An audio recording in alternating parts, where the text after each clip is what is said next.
Celui qui prononce cette parole, la ilaha illallah, c'est-à-dire qu'il reconnaît pertinemment avec certitude, sans aucun doute, qu'il n'y a nulle divinité qui mérite d'être adorée en dehors de notre Seigneur l'unique, Jalla fi'ula, eh bien celui qui vit avec cette parole et qui meurt avec cette parole, dakhala al-jannah kama qala alladhi la yantiqu 'anil hawa.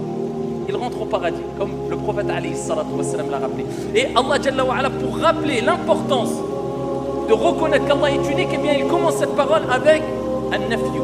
C'est-à-dire qu'il a enseigné cette parole, il a révélé cette parole aux prophètes et aux envoyés, et il leur a rappelé à travers cette parole et à l'ensemble des êtres humains qu'il y a ce qu'on appelle un-nafyu wal-ithbat, la négation, ensuite l'affirmation. Parce que quand il y a dans une parole, dans une phrase, une affirmation qui est précédée d'une négation, eh bien cette négation appuie l'affirmation. D'accord ? Ce n'est pas pareil de dire Zayd est dans la salle que de dire personne est dans la salle si ce n'est Zayd. Parce que si tu dis Zayd est dans la salle et tu mentionnes que l'affirmation, c'est possible qu'il y a Zayd et Mohammed et Karim, etc. Mais si tu dis personne est dans la salle, tu commences par la négation. Si ce n'est Zayd, eh bien là tu rappelles qu'il n'y a que et exclusivement que Zayd dans la salle.